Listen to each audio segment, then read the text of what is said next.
Communiqué au public.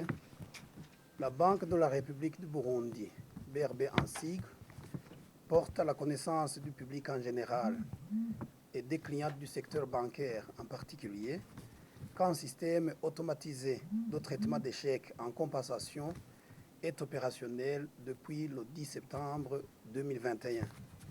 Ainsi, pour assurer le fonctionnement optimal et sécurisé du système, et dans l'intérêt de tous les utilisateurs, les règles suivantes doivent être respectées pour les paiements interbancaires.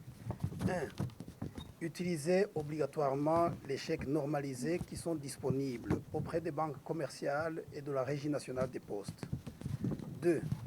Veillez à ne rien écrire dans la partie inférieure du chèque où se trouvent les informations nécessaires et requises pour le traitement automatisé des chèques, à savoir le numéro du chèque, le numéro du compte, les codes de banque et codes d'agence, le code de devise et la clé de contrôle. 3.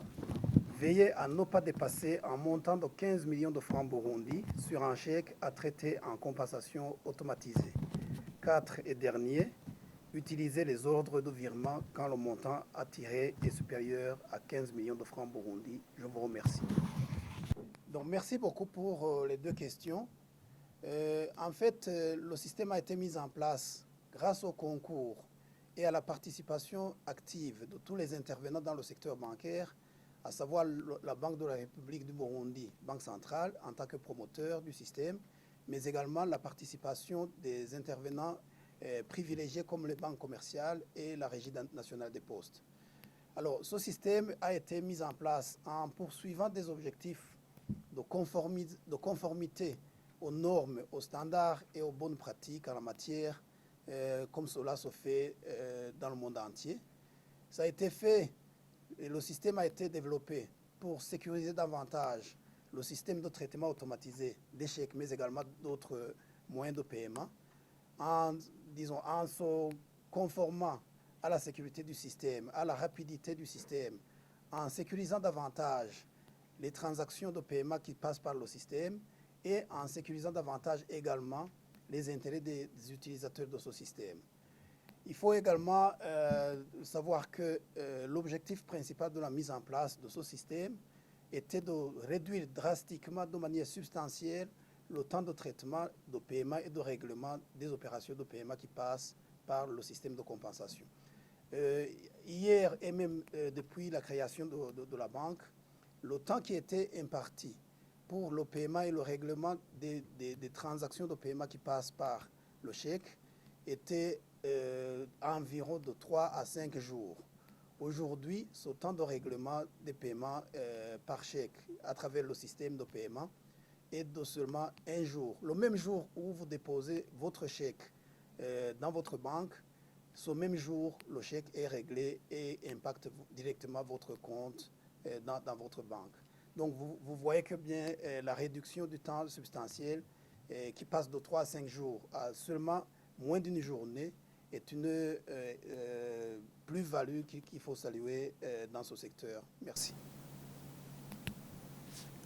Vous avez dit de ne pas dépasser un montant de 15 millions sur un chèque à traiter en compensation automatisée. Mais pourquoi c'est 15 millions?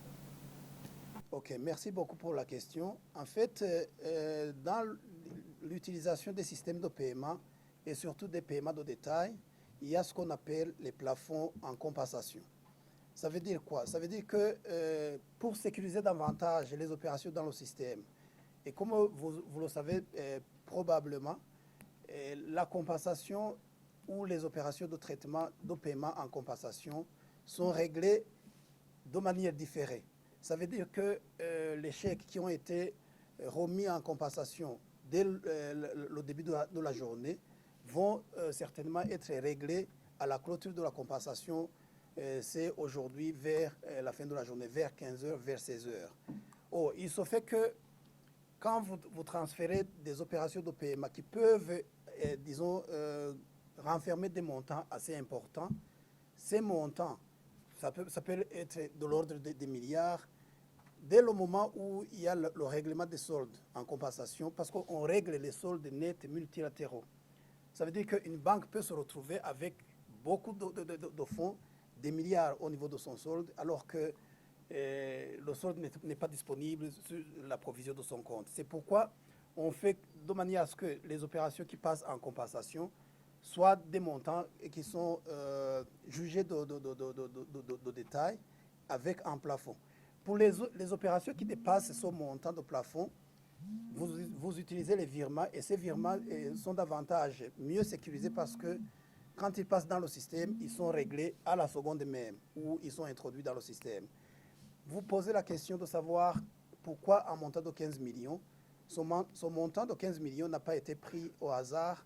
C'est un montant qui se conforme au plafond autorisé en compensation dans la communauté est-africaine et au niveau donc de toutes les banques centrales de la communauté est-africaine où il est question de prendre comme plafond en compensation un montant qui est équivalent à près de 10 000 dollars ou un peu plus. Voilà.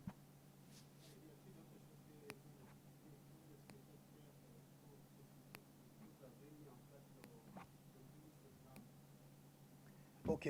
En fait, pour les nouveautés introduites dans le système, aujourd'hui, pratiquement, le traitement automatisé des chèques est presque parfait, et parfait d'ailleurs au niveau national, mais il arrivera qu'on soit dans l'obligation également de traiter ces chèques au niveau régional. Là, je parle de la communauté est-africaine où on partage la même communauté et où il y a ce qu'on appelle l'harmonisation des systèmes de paiement au sein de la communauté.